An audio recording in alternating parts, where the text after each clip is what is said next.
As City of Minneapolis employees, we have a commitment to serve and protect our communities, create and foster a healthy and safe environment, and provide essential city services to our residents and businesses. That's why the possibility of a flu pandemic is something health and emergency management professionals are taking very seriously, both in Minneapolis and around the world.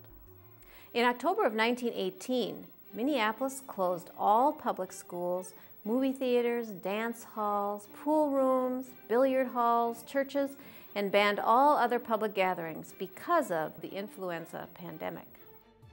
Experts say that a flu pandemic may strike Minneapolis again.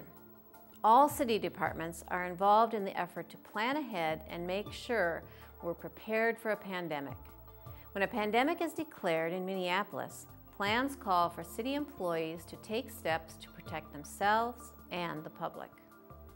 There are 3 risk levels based on employees' exposure: low, medium, and high. An employee's risk level is job-specific. Low exposure risk is present in those employees whose work requires little contact with public and others. Medium exposure risk is present in positions that by the nature of their work will probably have skin-on-skin contact with the general public and/or those who have close contact with coworkers. High exposure risk is present in positions where employees are required to have close physical proximity or perform invasive and aerosolizing procedures on the general public or those who work with potentially infectious materials. Good hand washing is the #1 protection from the spread of viral and bacterial contaminants. We cannot emphasize this enough. Please wash your hands as much as possible. To properly wash your hands, use warm soapy water for at least 20 seconds with vigorous scrubbing of the palms and between each finger. Dry your hands with a paper towel, then turn off the faucet with the used paper towel so germs don't go right back on your hand. If you can, open the door with the used paper towel as well. Your hands will be relatively clean from most germs. If you're not able to wash your hands, an alcohol-based hand sanitizer should be used as an alternative. The city will provide hand sanitizing dispensers in all city buildings. You and your family should stock up now on hand sanitizers. And while hand sanitizers are not as thorough as hand washing, they are a good #2 option. Employees should avoid touching their eyes, nose, and mouth as much as possible to prevent viruses and bacteria from entering the mucous membranes and transmitting the flu. If you need to rub your eye, for example, use a clean tissue or even your clothing as a wipe. When it comes to coughing or sneezing, you should cough or sneeze into your bent elbow or a tissue and not into your hands. Make sure you throw away tissues after use. If you work in an area where it's common for employees to share a phone, keyboard, or a desk space, this area should be kept as clean as possible. This can be done by wiping down work surfaces on a daily basis with a commercial disinfectant provided by the city. Medium exposure risk employees who may have contact with ill individuals are required to wear a surgical face mask to protect against possible droplet transmission. To don the mask, place over the nose, mouth, and chin. Fit the flexible piece over the nose bridge and secure on your head with ties or elastic. If an employee's task requires skin-on-skin contact, they must wear disposable nitrile or latex gloves. Your supervisor will let you know if you need to wear gloves. It should be noted that if you're a medium or high-risk employee, gloves should be put on after all other personal protective equipment is donned. To remove the equipment, start with the gloves, then face protection. To remove the gloves, grasp outside of the glove edge near the wrist. Peel away from the hand, turning the glove inside out. Hold the removed glove in the opposite gloved hand. Next, slide an ungloved finger under the wrist of the remaining glove. Peel off from the inside, making a bag of both gloves. Discard into a waste container or biohazard container if they've touched body fluids. To remove the mask, do not touch the front of the mask as it may be contaminated. Grasp the bottom and pull it up and over your head. Do the same with the top and discard it into a waste container. After all the protection has been properly discarded, wash your hands thoroughly. High exposure risk employees who may come in contact with ill individuals are required to wear full barrier protection against possible airborne and/or droplet transmission.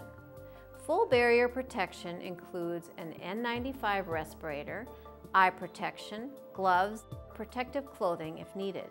Your supervisor will notify you of what protection is needed. When preparing to enter a room that is possibly contaminated with influenza, the sequence is as follows. Wash hands or use a hand sanitizer, don mask or respirator, perform a fit check, don goggles or face shield, and finally, gloves. We've already demonstrated how to wash hands and don gloves, so now we will demonstrate how to put on the N95 respirator and eye protection. When using the N95 respirator, it must be worn properly to ensure optimal performance. This mask is designed to reduce exposure to airborne pathogens. Before using, it must be fit tested to be effective and to meet OSHA standards. Open the respirator from its packaging and hold it in your hand with the laces facing upward. Place the bottom strap under the chin panel next to the warning statement. Fully open the top and bottom panels, bending the nose piece around your thumb and the center of the foam. Straps should separate when the panels are open. Make sure the bottom panel is unfolded and completely opened.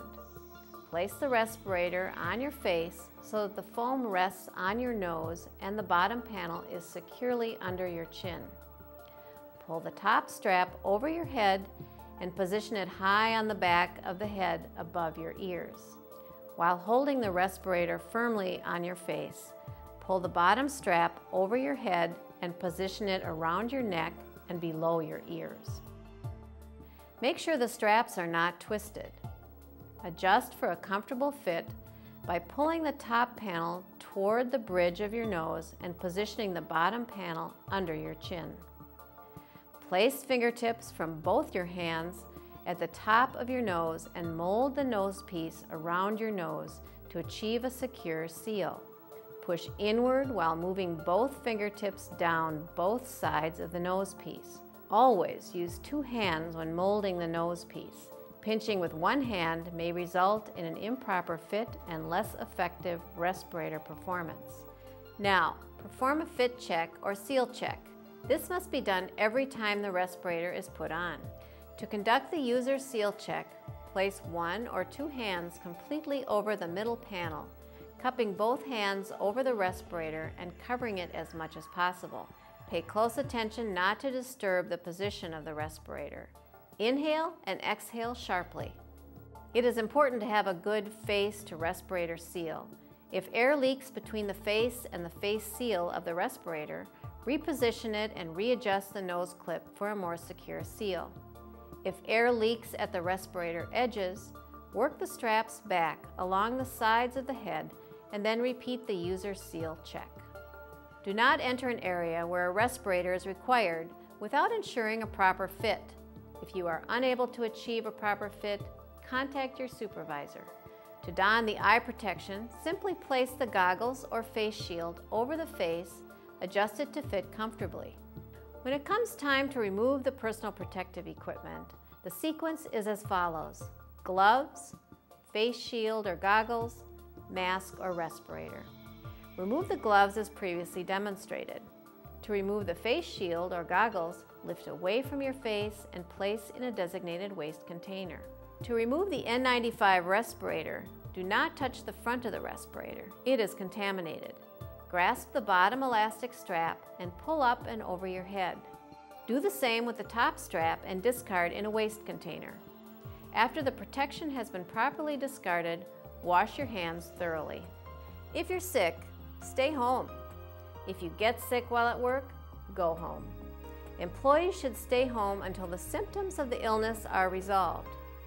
This is a very serious matter, and more information will be distributed as it becomes available.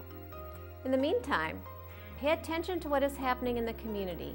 Listen to what your supervisors and city leaders are saying. Be flexible and be ready to implement what you learned. And just remember, if a flu pandemic hits Minneapolis, by following the measures discussed in this training video, you will be better equipped to protect yourself and to control infection.